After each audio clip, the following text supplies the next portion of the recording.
Nimenha, and welcome back to another episode of Ignite Your Power at the Kathy Mao podcast. The show helps you embody your truth, live your bliss off life, and step fully into your purpose. So today's episode is one you don't want to miss. I'm actually joined by the amazing Max Stevens. He's a powerful personal development coach, international speaker, and author of the soon-to-be released book, What the F Do You Really Want? A bold, no-nonsense guide to finding real purpose in a world obsessed with status, money, and success, which is such a great topic, honestly.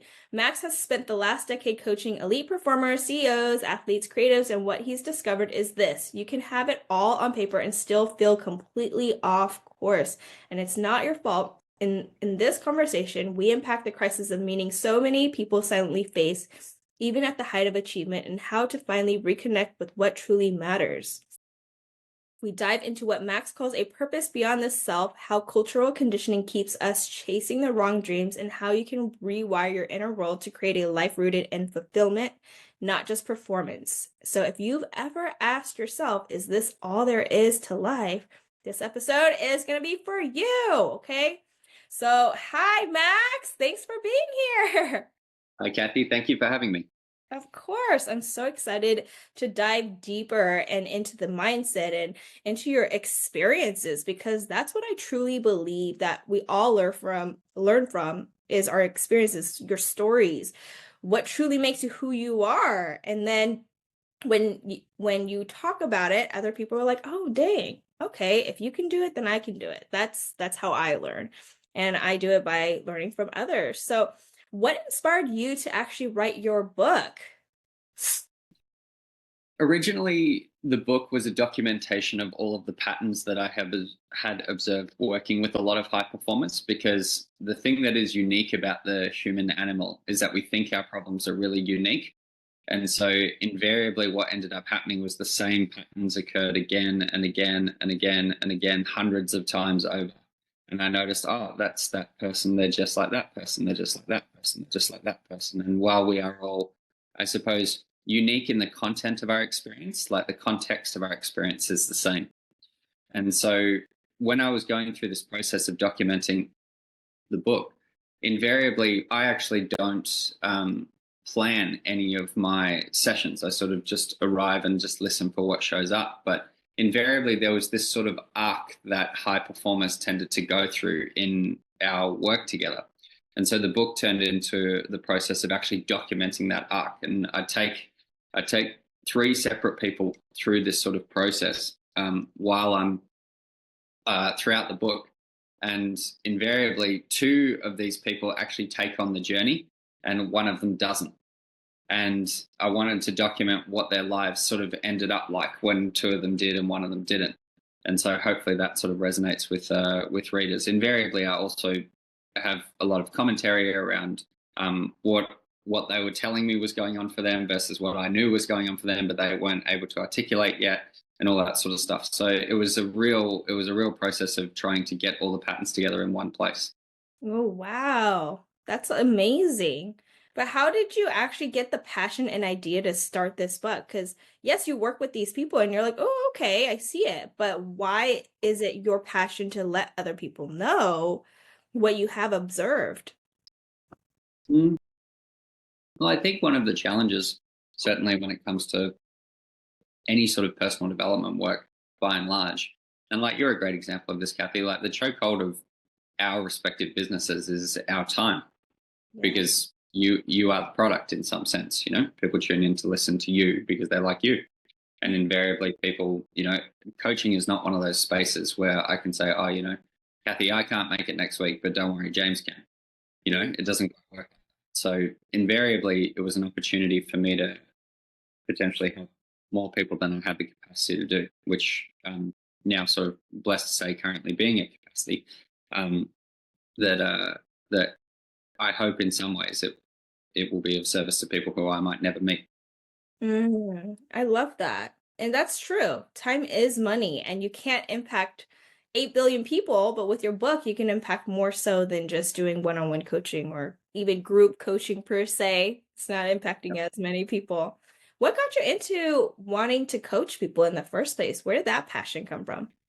Well, I was lucky and a bit unfortunate that I grew up in a drug addicted household, and so I became very, very interested in human behavior very quickly because I often joke with clients that my dad is the only client I haven't had success with, and yeah, like the all of the sort of studies around the children of addicts, tend to support one of two sort of metrics, that early on in their lives they will internalize a belief that they are not lovable because a young mind will tend to internalize the idea, well, if my parents had really loved me, they would have been able to get healthy and clean. And so, because they weren't able to do that, I must not be lovable. There must be something wrong with me. And so, the arc of their lives tend to follow one of two trajectories. They either seek out the confirmation of that belief in their lives, so they won't amount to very much. They will invariably crumble under the weight of life, etc. Or they will actively work against that feeling, and so they will pursue material success, or they will pursue. They're basically trying to pursue their parents' approval and love, like it's just in a misplaced way. And I was just really lucky that I fell into the second category. But what ended up happening invariably as I started to pursue success, is that I noticed that the feeling that I was carrying, it never left, no matter what I achieved. I would achieve temporary solace from that feeling, but it would always return. And on the other side of working through that feeling, which was a grueling emotional process, and even just to be able to articulate it like that, like if my dad had really loved me, he would have been able to get healthy. That took me years to even just be able to articulate that, like that, because it was just this hodgepodge and mess of all these emotions and feelings and pain and tension in my body, and it's horrific. And on the other side of breaking through that, not only could I see it in myself what I was doing, but I was also surrounded by a lot of high performers at the time who I was very close with, and I thought, oh, they're doing the same thing. It's just that they're doing it in a different way with other people and with different content, but the context was the same. And so that then got me interested into how high performers become high performers in the first place. Wow, that's amazing. So how do high performers become high performers? Is it because their mindset is different, or they're just doers, or they So, overcome what you had struggle with, like the belief right. systems that we created at a young age? Well, look, this is what I'm just going to share what I've observed, right? In my practice, mind you, I've done thousands of hours of work on this, right? But of course, there will be exceptions to this rule. But here's what I've observed: is that early on in a high performer's life, they encounter a feeling of deep inadequacy, like within themselves. So they encounter an emotional pain point, they encounter trauma, they encounter a deep feeling of unworthiness, etc. And so that feeling leads them to feel very uncomfortable with who they are, as they are. And so what ends up happening is they then start to place conditions upon when they will finally be able to accept themselves. And the deeper that pain point, the more extreme the conditions. So if a high performer who carries with them a lot of deep trauma will say, it's only once I'm worth 10 million bucks that or $10 million that I can finally accept myself. And that's one thing I've learned about goals. When people talk about goals, all I hear is these are the conditions under which I will finally be able to accept myself. Mm. And so what ends up happening is they are on this pursuit of an external outcome. But the problem that they can't see often is that they are seeking an external outcome to heal some sort of internal problem. But those two things can never match because the external world can't really heal the internal world per se. Of course, we get into the nuances of those conversations, which I'm happy to. But by and large, that is sort of what happens. And so what ends up happening is that the high performer goes on this journey to sort of seek out whatever external outcome they are pursuing in the building of a business or whatever. But that feeling never leaves them. They achieve a goal, they've experienced temporary solace, but what ends up happening is that feeling always returns. And the high performer misinterprets the returning of that feeling as, maybe it's just because I haven't achieved this yet. And so off they go again. And they go on this endless journey like of endless quote unquote achievement, right? Which it builds a lot of character, they build a lot of resilience and all that sort of stuff. But their journey is a fundamental misunderstanding. And the misunderstanding is that once I get there, wherever there is, then I'll finally be able to accept myself. And so what ends up happening, normally one of two things happens for the high performer. Number one is that their health breaks down. So they either run into serious burnout, they have a heart attack, like something very extreme happens by way of their health, or they get divorced. So their family unit like breaks down because they're always working and all that sort of stuff. And so it's normally on the other side of that having happened that they are finally forced to reassess their sort of strategy and their emotional patterns and such, because it's either destroyed their health or destroyed their family. And only after then do they actually start to reassess what what a meaningful life actually looks like for them. Wow. That is so true. I totally believe that. And just you by saying a little bit of that, and I'm like reflecting on myself or how my dad is. He built a business out of nothing and he worked so hard only to get cancer when he did retire and then pass away like 4 years later. Like he didn't really truly get to live because he was achieving something outer instead of working on inner. So what are the inner things that people should do, that high achievements or high achievers or just in general, right? You don't even have to be a high performer to actually go inwards and to really appreciate it and start loving yourself. And I notice that a lot of us struggle with this like on a daily basis. Look, the three sort of pillars that whenever I'm starting to work with anybody, the three pillars that I tend to lean on is number one is if we are going to build a life moving forwards, we want to make sure that we're not carrying anything from our past that could potentially corrupt this journey that we're about to take together. And so the first thing is forgiveness. So who in your life are you still holding on to certain whereby certain experiences have happened that you haven't been able to integrate, let go, etc., or let in? And a lot of people, particularly high performers, they go, "Oh, I'm fine. Like I'm fine. I'm not carrying, whatever." Right? And so one of the things that certainly I do in my life is that I do once a year. I do what's called an apology tour, where I look back at the past year and any mistake or something that I could have set better, or where I could have been more understanding or whatever. I always go back and look at the past year and make a list of all those things and go out and make those amends once a year, right? Because invariably what ends up happening is that our psyche becomes sort of clogged up by these seemingly insignificant things, but we often don't realize just how much we're carrying without realizing it. And so 90% of the time when I go and make these apologies, people go like, oh, that was nothing. No, no, no, please don't worry about it, right? But 10% of the time people go, you have no idea how much I appreciate you saying that. Wow. And so it's a way in some ways of keeping our sort of epistemology or sense making like clear. And so that's like our first sort of pillar. So if we're going to build a life that is really yours, right? Not something that is culturally conditioned, but something that is yours down to your bones. We want to make sure that we're not carrying anything from our history. Okay. So pillar number two, right, is an awareness, right, like a deep awareness of your mortality. So you are not going to live forever, right? And it's very, very important, certainly in my view, to recognize that often. Yeah, because what we get into when we start talking about purpose and what do you really want to be doing and all that sort of stuff is that those desires bump up against like the safe realities of life, like financial provision and how am I going to pay bills and all that sort of stuff.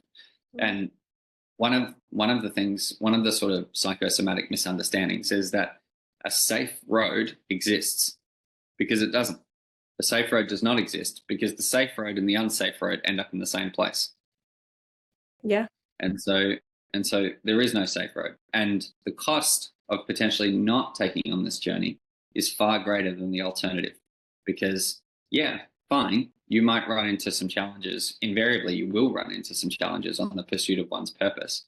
But those costs are temporary, because you can work through them and then achieve said purpose, right? Or live in said purpose, if you like.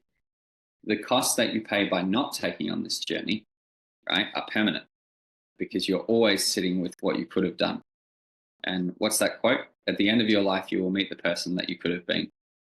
And I think that's spot on.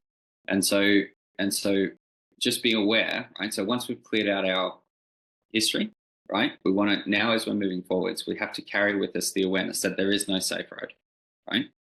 And then number three, pillar number three is we need to cultivate radical honesty. And so what I mean by that is that there are certain goals that we inherit in life. And what I mean by that is that they are mimetic. And mimetic fundamentally means that they are conditioned in there, whereby we mistake them. We mistake them for, what would you say?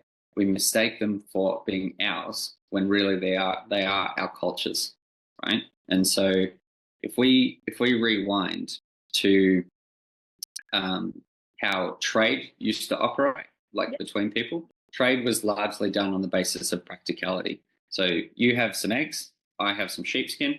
Why don't we swap? Because you need some sheepskin and I need some eggs. Post-industrial revolution, we had a surplus of goods, which fundamentally meant that the sort of powers that be and our collective narrative was left with an interesting question, which was how do we convince people to buy more than what they need? And so began the rise of advertising. And so what ends up happening is identity itself, now in our sort of developed Western world, identity itself has now become commodified.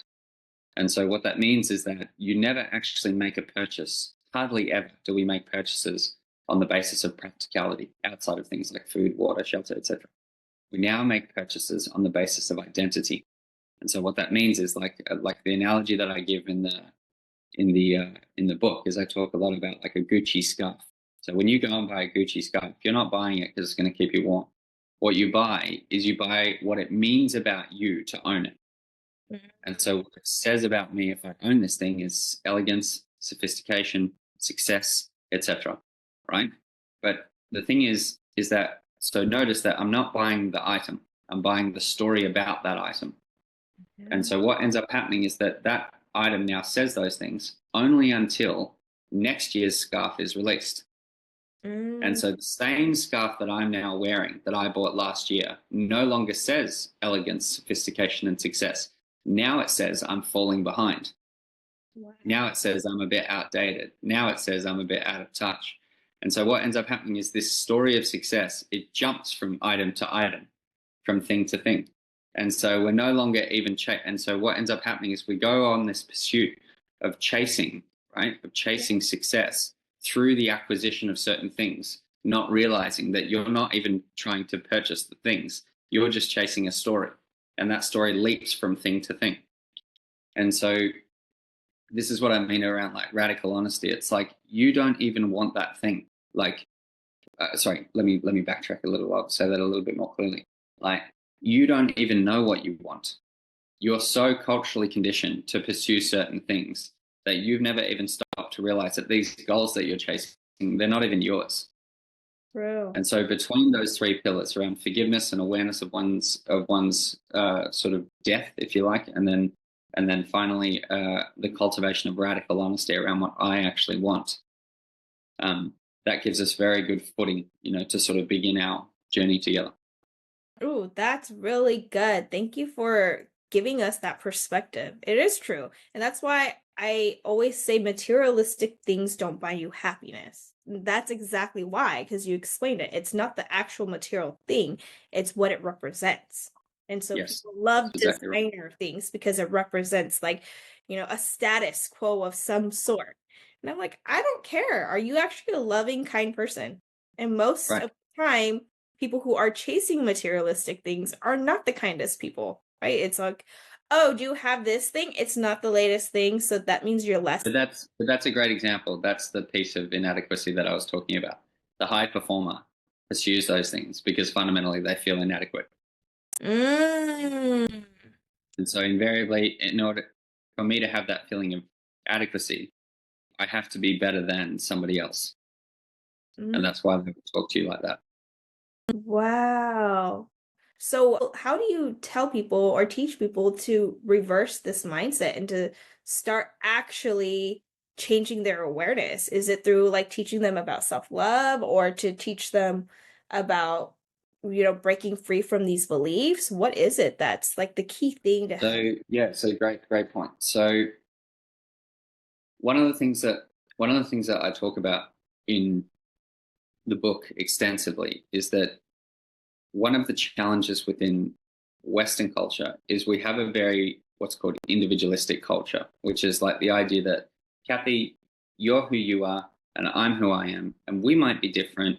And so your needs, the things that work for you, that might have worked for you, but that might not have worked for me.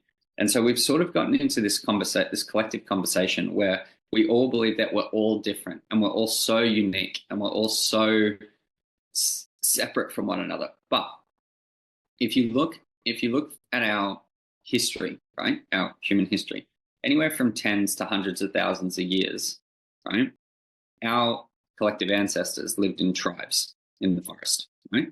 And your success, whatever that looks like, was predicated upon the contribution that you made to said tribe. Did you go and get the berries? Did you go and hunt the fish? Did you go and catch the animal or whatever? And if you did, you could bring that back, right, to the tribe and you would be celebrated because you made a contribution to the tribe, Mm-hmm. right? Fast forward, right? Now the tribe is no longer your little corner of the forest. The tribe is now the world because we live in a globalized society by and large. Certainly in the West, we have access to most parts of the world. Yeah. And so the question is no longer about what do you want to contribute to your little corner of the tribe, but rather what do you want to contribute to the world? And this is like the classic thing of most high performers who will tell this story. I worked so hard and I achieved all this, but in the end, I realized that I was all alone and I had no one left to share it with, and in the end, it didn't really mean anything.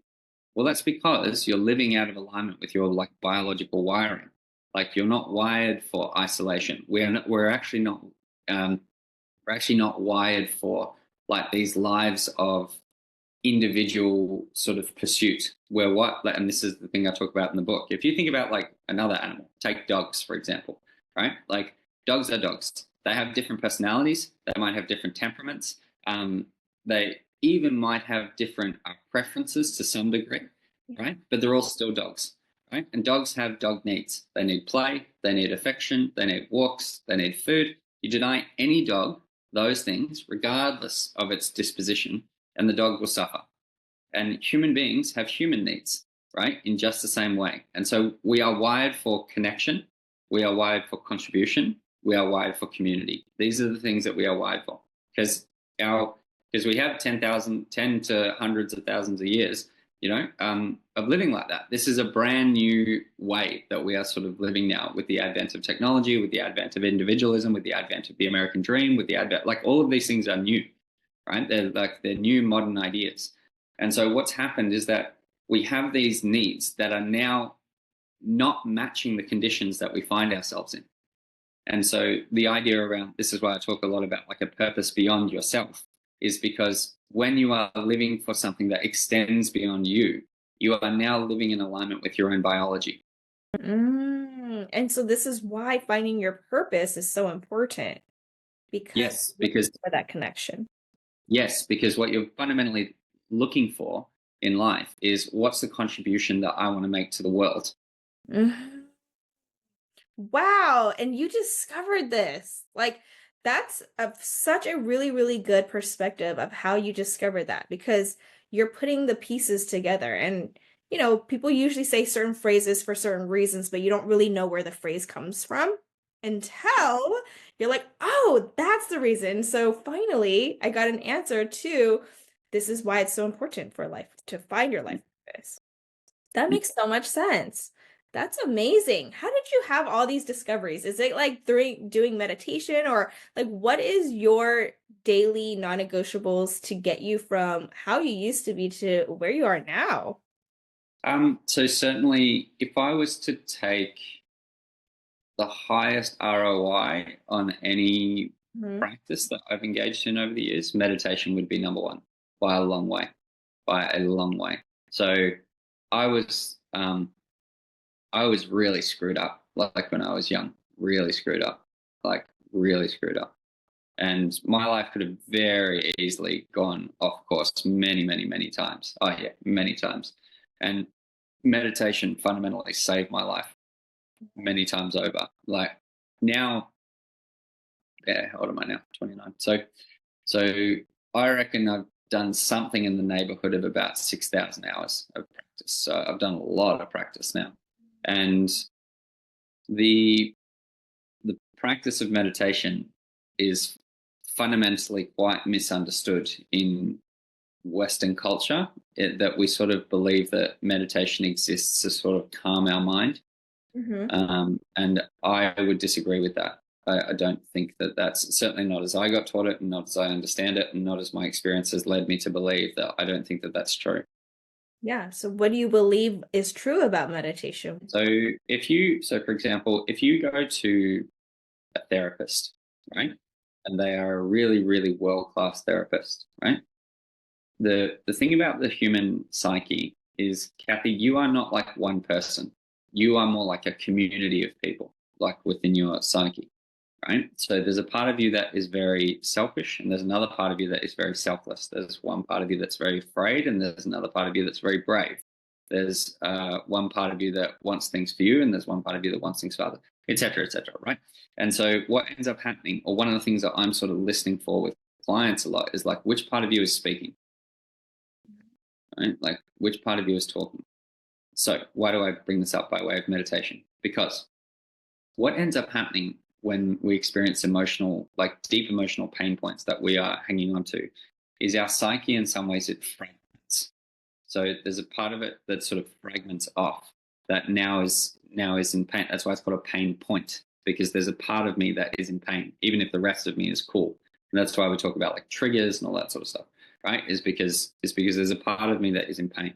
If you go to a therapist, right, a world-class therapist, what they are trying to get you to do is to get that part of you to talk, the part of you that is in pain, not the part of you that understands, not the adult in you, but the part of you that is hurting. So they'll ask, like the classic examples, like, tell me about your childhood, and then you would start talking about, I wish I was a bit closer with my dad, or, you'll say something like that. And they'll go, wow, that would have been really hard for you. What was that like? And you go, oh, it was fine, I guess it helped me become the person that I am. And they go, no, no, no, but really, like if you actually go back there and think about it, what was that like? And you go, well, yeah, like it was hard. It was hard. Tell me about that. And they go, and you go, well, and what they're trying to do is they're trying to get the hurt part of you to talk. And so if it's a successful session, hopefully what you end up saying is like, yeah, it was really hard, and it really hurt, and I felt alone, and I felt whatever. They go, great, great, and what else? And tell me about that. So like they're trying to get like the wounded part of you to speak, and if that part of you can come forward, then that part of you can get healed, and then that part of you can reintegrate back into the psyche, and you become a more sort of integrous whole, complete human being, if you like, or yes, the health of your psyche increases, right? Now, why do I bring this up by way of meditation? Because meditation works exactly the same way. It's just that instead of the therapist being the one who brings the sort of emotional pain points forward, it's that sort of space of awareness that allows those pain points to come up and are held in this safe space of awareness, that they actually resolve themselves. And so rather than needing somebody else in some ways to bring that forward, the practice of meditation actually brings that stuff forward. So why do I say we misunderstand it? Because I can't tell you how many people I've had this conversation with about meditation, even podcast hosts and stuff like that. And they go, oh, bro, I'm just not a good meditator. And I go, well, tell me about that. What do you mean? And they go, oh, well, when I'm sitting down, like I feel uncomfortable, and like my mind is racing, and like I can't get it to settle down. And like, oh God, and I have all these demons that come to that. I'm just not good at it, man. And I go, no, no, no, that's exactly what's supposed to happen. Like, that is correct. That's correct. That's not a misunderstanding. That's exactly what's supposed to happen. Because if you can be patient through that process, right? It's sort of like, what do they say? Like, it's monkey man. So you imagine like a monkey that is drunk and has been stung by a scorpion is finally let out of its cage, and it comes out and goes bananas. And it's like, yeah, like that's exactly what's supposed to happen. But if we can allow that process to sort of take place over time, then what ends up happening is, all by itself, this healing process starts to happen. But we've got to be willing to sort of sit in some ways with inside and allow space for like those pain points that come to the surface. And if they can, and then they do get reintegrated back in, which happens all by themselves, then you get your peace. And so when people are earlier on in their sort of meditation careers, if you like they experience all of this stuff come to the surface and they misunderstand that process as, oh, I'm just not a good meditator. Yeah. And the thing that my sort of contribution to that space is to say, no, you are a good meditator. That's exactly what's supposed to happen. That is so good. I love that perspective. I really love the way you see everything. And that is true. Meditation is exactly that. And the beautiful part is it's within us. Like all of us can do this work. It doesn't mean like, again, we have to go look for a therapist or whatever. Everything is within you. But is it, do you want to work through it or not? That's your choice. Do you want to sit in the uncomfortable moments or feelings to actually feel? I think most of us are numb with our emotions because we're trying to distract ourselves and try to keep our minds busy so we don't have to feel. That's what I feel, or that's what I believe, seeing like how people keep themselves busy all the time. They're either drinking or suppressing something. And usually it's because they're suppressing their emotions or thoughts or the uncomfortable of it, right? Yes. I think it's, what's that expression? One can tell the health of one's psyche if one was locked in a room by themselves with no stimulation. Ooh, that's true. Yeah. And it's funny as a kid, because I used to go to Buddhist temples. I'm like, who would ever want to be a monk? But now I think of it as like monks are so incredible. Like they literally just sit with their thoughts for hours a day. Like that's incredible. That's really crazy. And it's not like these monks, some are maybe born into it, but most of them choose to become monks and they want to live that different life, right? If you think. Yeah, that was actually true. I'd set a goal for myself. This is like a here's first for you, Kathy, because I've never said this publicly. But I had a goal that by the time I was 30, I was going to stop and go and become a monk. And I had that plan right up until I met my fiance. So Yeah, wow, yeah, that's yeah, incredible. that's true. Wow, that she changed the trajectory of your She did. your course. She did. It's true. Yeah. Oh, wow, being a monk. Where did that idea come from? Or like you started meditating and you said you did 6,000 hours of meditation now? I've probably done, yeah, I've done something in that. Probably anywhere between 5.5 to 6.5. Like I've now done, right, like over the years.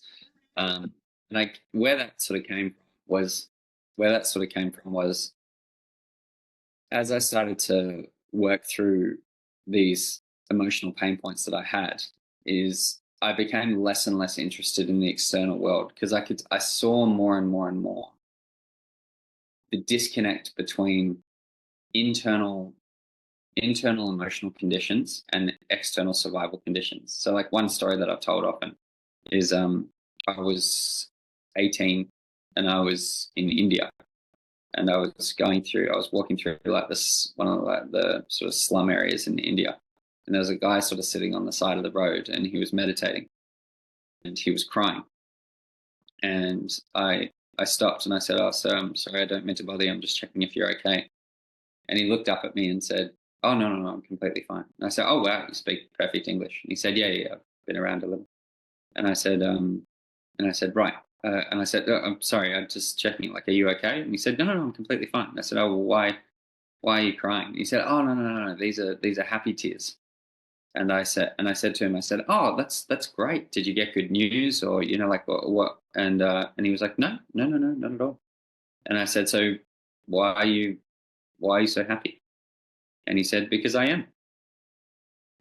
And that never left me because even at 18, I thought, you know, I have more than he ever will, and yet he's happier than I'll ever be. And so it stuck. There was a crack that happened in that moment where I was no longer completely bought into the idea that external circumstances create happiness. Yes. It's a rather extreme example, right? But There's other examples like Man's Search for Meaning and Viktor Frankl, and there's other examples of it, right? But by and large, it got me very, very interested in my internal reality. And so as that crack has happened more and more and more, and that separating from the internal to the external has happened more and more and more, is the idea showed up for me like, well, why am I pursuing anything external at all? Yeah. If, and so that then got me, and then I said, okay, well, and so again, I've never said this before, but like one of the things that I made a deal with myself that, okay, well, let's just make sure that you achieve X, right? Because then at least then you know that you could have made your life work, but um, but and that you were leaving, right? Not because you couldn't make your life work, but because you chose to. And so I chose like an arbitrary income number, and I chose a certain set of goals that I had at the time. And on the other side, and then I achieved them. And then of course, invariably, they made me so miserable on the other side of achieving them because I just saw how empty it was. And not long after that, I actually met my fiance. That's so cute. I love that.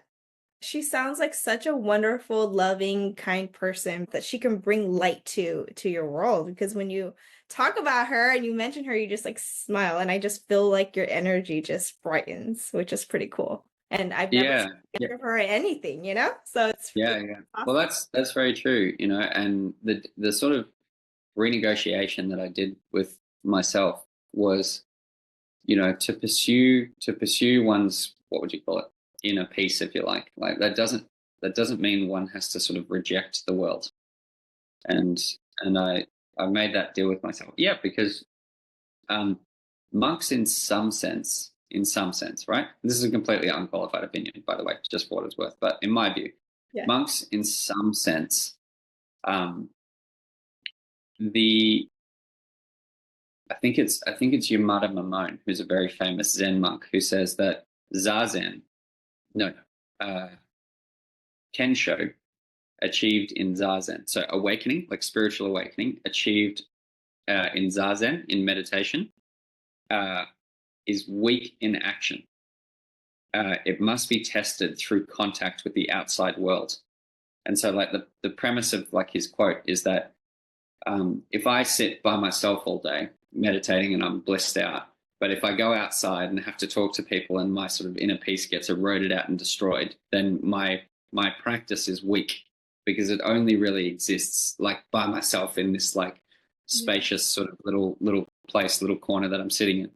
And so for me, my practice has evolved to sort of include conversation, to include my fiance, to include having a social life, to include my relationship with my parents, to include the potential for us having children, to, like it includes those things. And that in some ways actually is a much more accurate, again, completely unqualified opinion, and maybe just a way that I've rationalized that to myself. But that, in my view, as it stands, is a more accurate test of one's practice than to sit by themselves on a mountaintop. True. That is so true because it's within, right? And so if others are around you, you can still see what triggers you or what bothers you or what Correct. out of the peace within you, That's a great way of saying it. That's exactly right. right? So that's so true. And I struggle with this. I'm sure most of us do.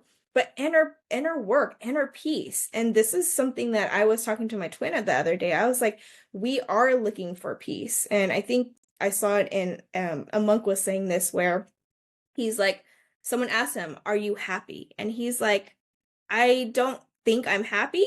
He's like, "But what I'm searching for is I'm searching for peace. And I feel like I'm more peaceful every day because if you have happiness and joy, it's high. But then every time you have something high, it comes down. So it's that Yeah. up and down. What I want is peace, which is always stable and it's inner peace." Yeah.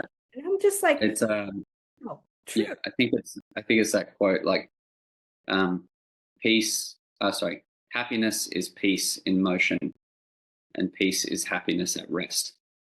That's a good quote. I need to put that up somewhere. That's a good reminder. but working on yourself.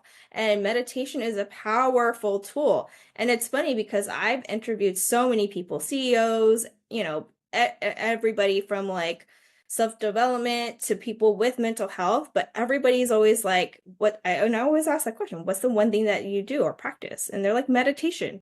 There's something to it. It's not just like a trend, but there has to be some sense because it's something that you have to look within you.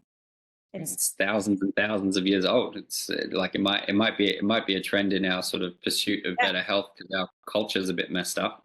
But but yeah, no, it's definitely not right? a trend. Isn't Yeah, that funny though? It is a trend, right?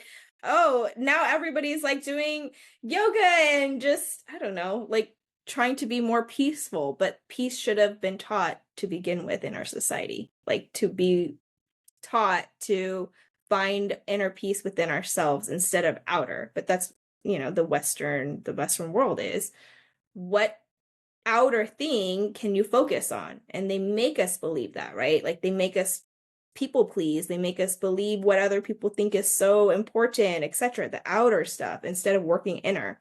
And so now when we're older, we have to work on the inner, and you're just like, whoa, it's a lot of reflecting, it's a lot of hard work, right? Like yeah, you've done a lot of reflection. It's not easy work, and that's what I want people to know is yes, when you do the inner work, it's going to be hard. Like sitting down meditating, people are like, why is this so hard? Yeah, it's so simple, but yet it's so hard. Why is that? Right? You're not used to that yet. You're not used to that concept. You're not used to doing that action. Instead, we're used to doing something, right? Like going to drink, happy hours, I don't know, staying busy all the time. Why is that? That's wild. And I used to be like that in my 20s. And then when I'm in my 30s now, I'm like, dude, I'm the complete opposite. People are like, you want to go out and drink? I'm like, no, no, thank you. I don't even drink anymore, really. I just want to like have time to meditate and go for daily walks, finding inner peace, which is so funny. right. Right? And it's part of the identity, though. You have to shift that identity. Like, who are you? Who are you truly? Or what are you looking for? Which is pretty insane. And so I love how your book is all about that. Like, even though you achieve something so high and great and you're still not happy, why is Yeah. Well, the irony, and I talk about this towards the end of the book, is the irony is when you live into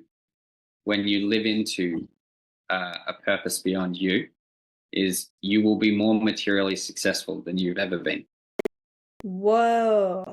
But the irony is it won't mean the same thing to you anymore.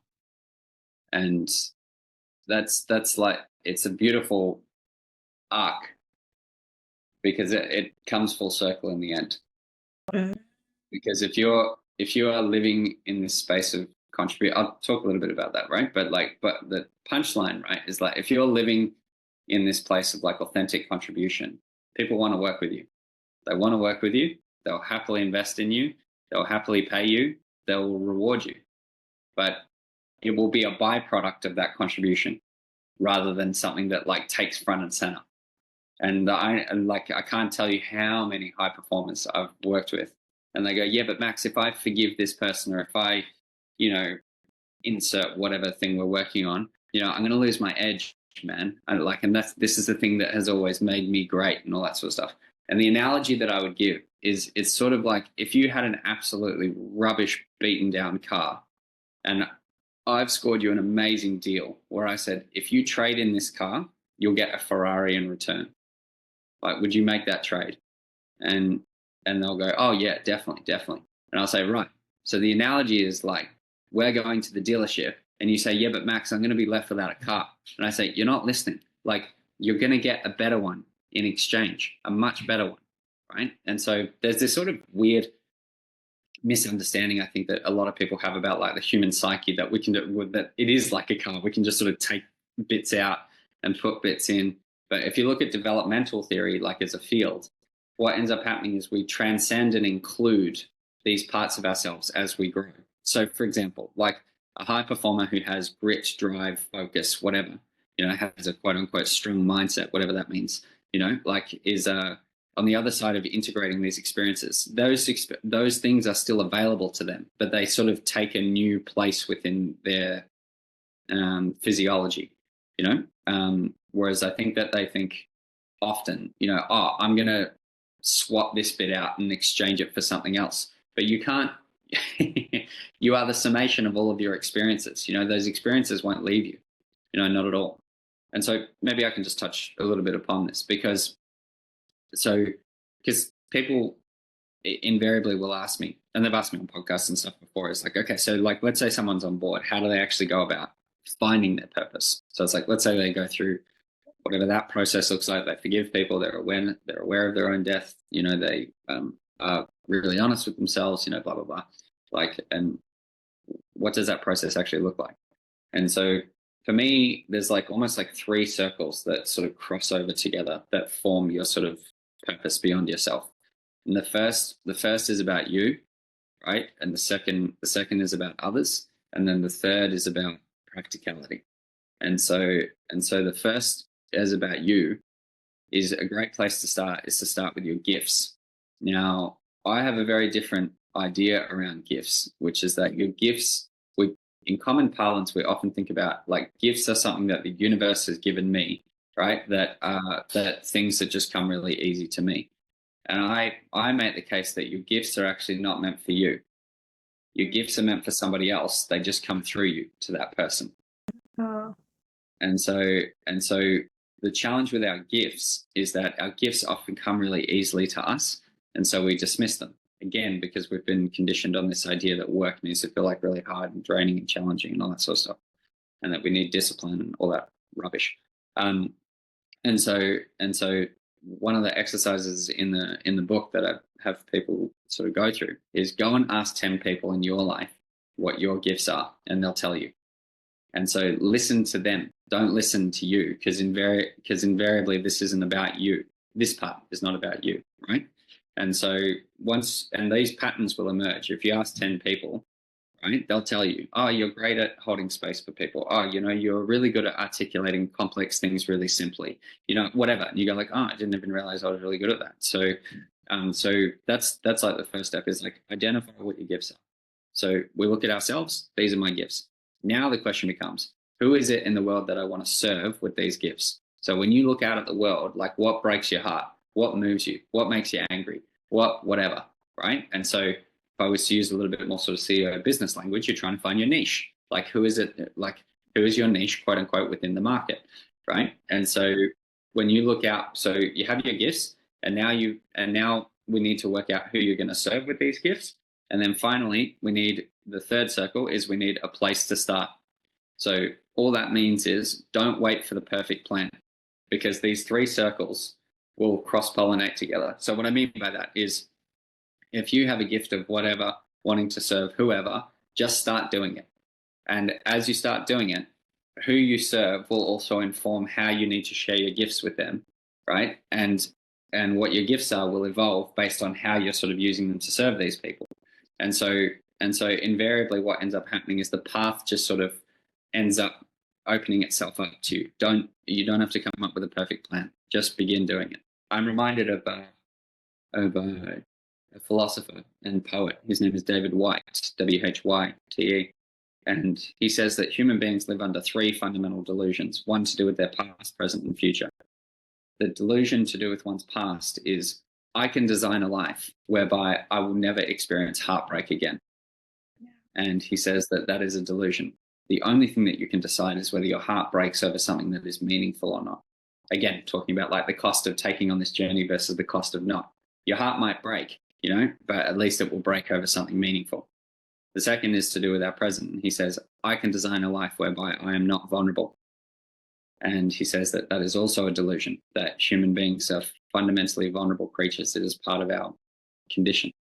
And then he says one to do with one's future is, I can design a life where I can see from where I am all the way to the horizon.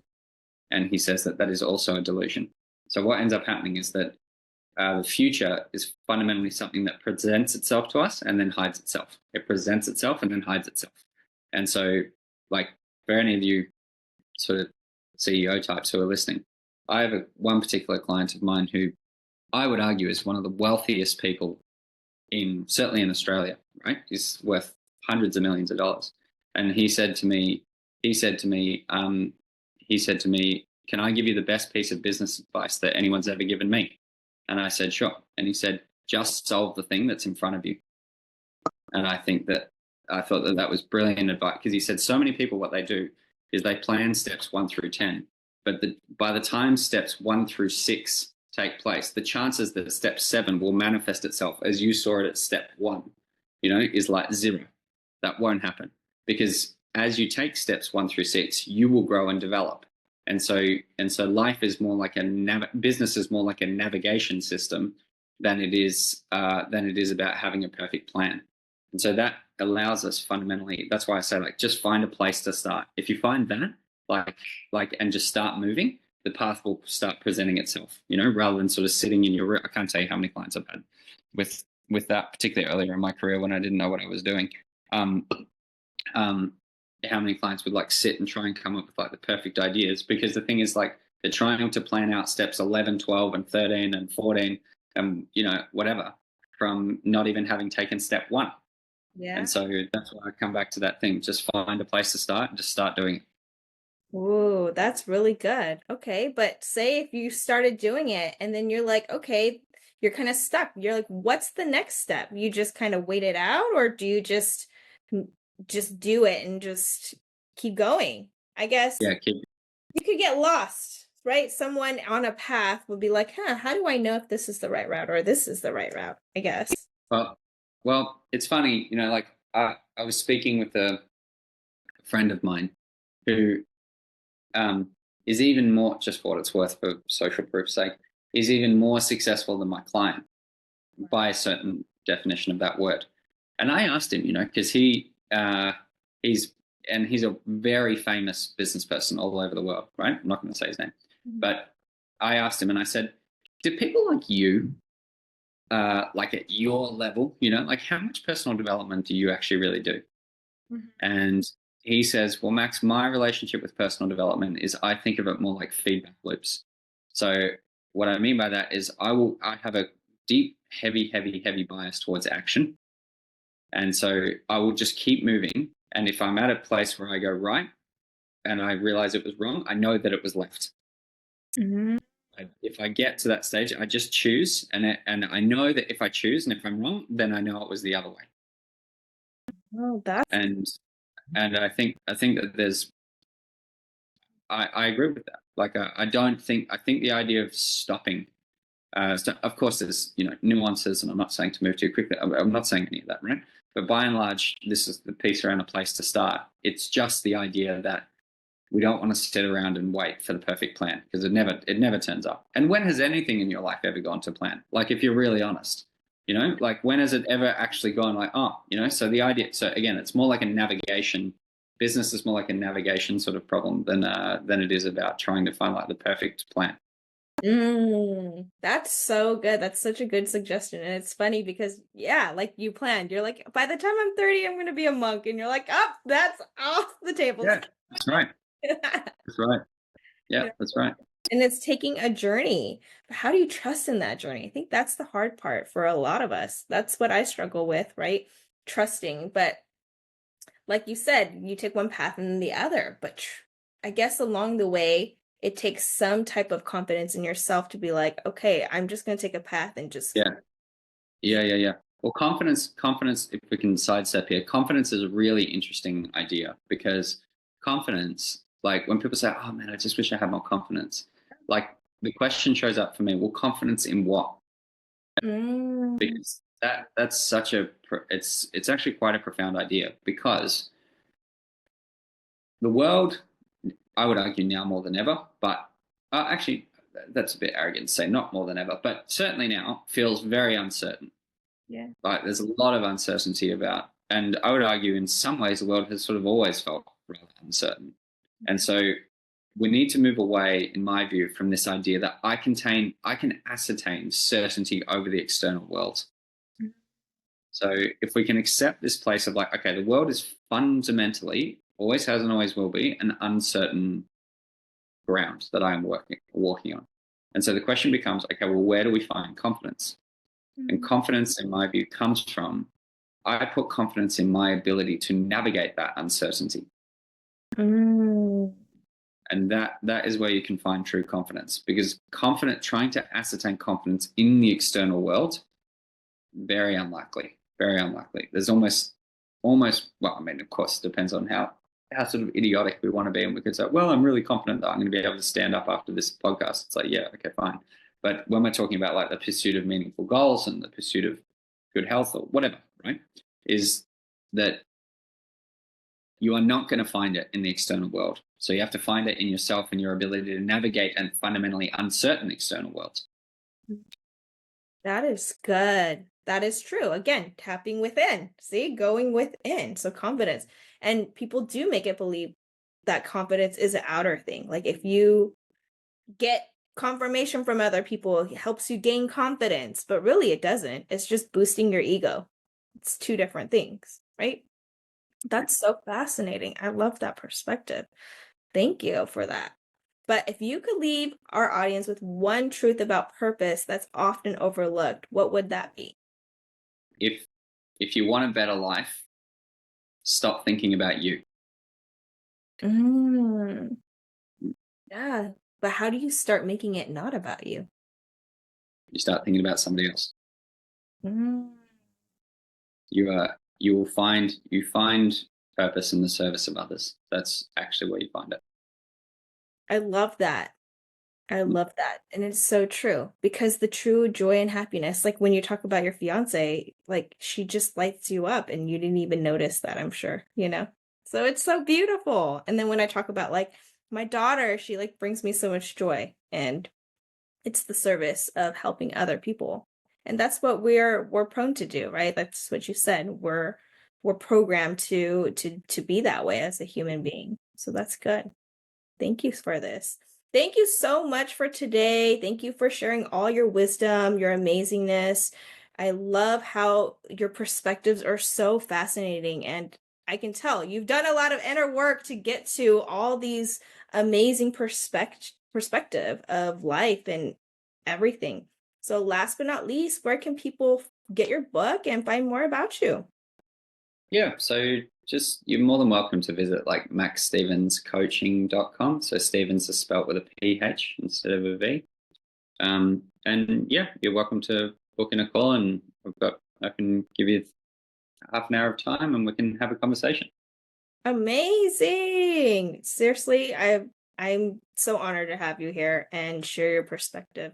I've learned so much like through you talking this whole time. Like my brain is churning and that's why I keep looking up and I'm like thinking and then sometimes I have pauses because I'm like really trying to dissect what you say because I'm processing it. And I'm like, "Oh, how does this apply in my daily life?" Or like, "Ooh, that is a good perspective," you know? So I love having these conversations. So thank you so much. I can't wait for people to hear this episode. Oh, good. Thank you so much for having me. You're welcome. Thank you so much for tuning in to Ignite Your Power, the Kathy Mao podcast. If today's episode spoke to you, inspired you, or reminded you of your own inner strength, I'd love for you to take the next step. If you're ready to dive deeper into your self-love, your healing, and the woman or person you're becoming, you can work with me one-on-one through my BS life coaching program, or you're craving clarity and spiritual guidance, you can book a numerology guidance session with me. All the links to connect and work with me are in the show notes below. And if this episode served you, please share it with someone who needs this message today. Remember, you are powerful, you are worthy, and your soft, blissful life is waiting for you.